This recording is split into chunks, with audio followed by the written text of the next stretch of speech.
This is the Southwest Outdoors Report, powered by your Texas Chevy dealer. It's hard to believe that it's been 10 years ago since one of the worst natural disasters, short of the oil spill, that we've had in the state of Texas. That's when 3 lakes along the Brazos River chain got completely devastated by a naturally occurring phenomenon known as the golden algae. Hi everyone, on today's show, we are going to talk some about the return of golden algae this year to a couple of 3 lakes in our region. I'd like to welcome you first off to Lake Whitney. You can see the dam right behind me. Back in the 1990s, Lake Whitney was known as the premier trophy striper fishery in the state of Texas. The lake was devastated. The stripers were wiped out in the early 2000s by the golden algae. However, due to the stocking efforts of the Texas Parks and Wildlife Department, the lake made a huge return. The stripers came back until this year in March. Golden algae returned both at Possum Kingdom and here at Lake Whitney. On today's show, we'll find out from some local guides at both lakes what effect that algae has had on the fishery at both Possum Kingdom and Whitney. And we'll have all your fishing reports from around the region, your Lawrence Hot Lake of the Week, a great catfishing lake up in the Four Corners area of the region. Also, we'll have the Barry's Reel Fishing segment from Brazil with big peacock bass, and much more on today's show. But first, you go back with Heather to the FSN studios. Here is your Chevy Weekend Planner. According to the Saloon tables for the Memorial Day weekend, the best fishing during the day will be in the afternoon from 1:15 to 3:15 p.m. on Saturday and 2:15 until 4:15 on Sunday. The sun will rise at 6:21 and set around 8:30 p.m. Nights will be well lit with a waning moon, 97% visible. There is a new website for you bass fishermen. Thanks to Ben for alerting us to basstournamentfinder.com. It is a great way to find dates, locations, and contact information for area bass tournaments online. Have a great holiday, everyone. Be safe. And now let's get back to Barry. Thanks very much, Heather. We've made it out onto Lake Whitney, had a chance to do a little driving around, scouting, get an overview of the lake, and I'll tell you, in spite of the golden algae reports, the color of the water here is just gorgeous. Crystal clear, kind of a greenish color, and I can see about 4 feet down. So everything looks good. We'll try to catch some stripers.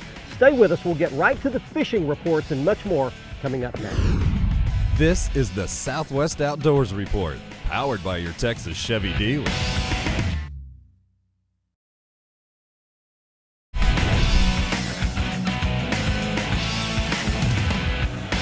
Oh, there's one. Got a bite. First bite of the day right here. Attaboy. A little something to get it going, not a big one, but a striper bite. Hey, welcome to Lake Whitney, everybody. There's a little skinny one right there. We're headed into the summertime months, and reports are that Lake Whitney has been on fire the last couple of weeks and getting better, should continue to get better right through the summertime months. That one goes back. He's not a big one. Fish out in about 30 feet of water, which is where I expected them to be, but I want to give you a little information right here. Some of the guides here have been catching them up real shallow, up in 6 to 8, 9 feet of water. When the lake was down, a bunch of this kind of scrubby grass grew along the shorelines. The lake is back full, it's back at normal level, and a lot of these fish have been coming on big swim baits. I'll show you what a big swim bait looks like right here. There's a big swim bait with a big swimming tail. They've been catching them on those up on the outside edges of that grass in about 8 feet of water, mostly early and late. But anyway, we got stripers working here. Let's see what else is going on. Let's move around the state of Texas right now, checking with Brian Hughes on your freshwater fishing report, the Lone Star Lakes. Hi everybody, and welcome to the Lone Star Lakes Report, brought to you by Snag Proof Lures. Now this week we're going to start in South Texas on Choke Canyon Reservoir, where the bass are firmly entrenched in their summer pattern. Use your electronics and look for structure on the bottom of the lake. That is a creek channel, a hump, or even out deep off the points where you'll find bait fish congregating and bass chasing them. Now you'll need deep baits for this technique. That'll include deep diving crankbaits and Carolina rigs. Now, over at Lake Fork, school is in session. That is, largemouth bass are schooling on the surface. You can throw into those fish with a clear, tiny torpedo, a popper, a spot, or even a spinnerbait. Now, if you want the bigger fish, go a little deeper. Again, the deep diving crankbait or Carolina rig will get under the small ones and down to the really big ones. And finally, on Cedar Creek, I saw a lot of lotus pads coming out. That means it's frog time. Throw your snag-proof frog up on top of the pads and drag it into the open holes and wait, or work the edges of the pads as you come across them. Now, for something really neat going on in Texas, you may have heard of the College National Bass Championship. Well, the Texas High School Bass Championship is coming to Lake Belton June 5th and 6th. You can find more information at www.texashighschoolbasschampionship.com. That's this week's Lone Star Lakes, brought to you by Snagproof. Now let's check in with Mr. Bill Olson. He's on the coast. Hi folks, Texas Outdoors Journal brings you this week's report.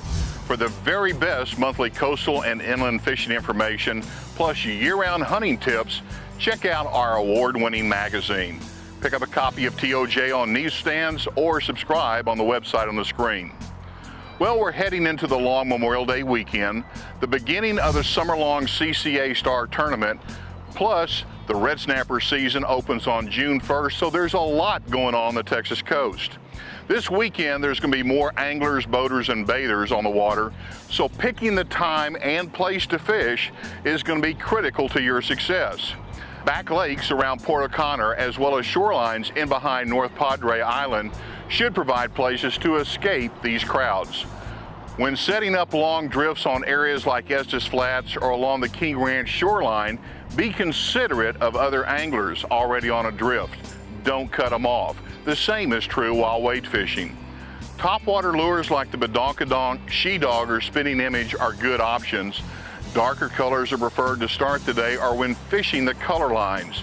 Chartreuse, chrome, or bone chrome are good choices for clearer water or once the sun has gotten up.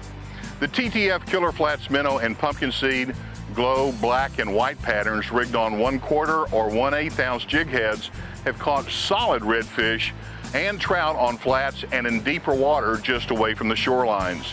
This weekend, Saturday has a single tide schedule of 1 high and 1 low tide.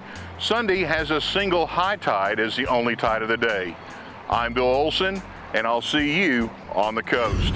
Before we head out to the next break, I want to quickly give you the web addresses and telephone numbers for the 2 guides that we're getting our information from on today's episode. First, Randy Woods up at Possum Kingdom Lake stays on top of the striper and bass and white bass fishing up there. You can give him a call, the number you see on your screen, or look him up at that web address.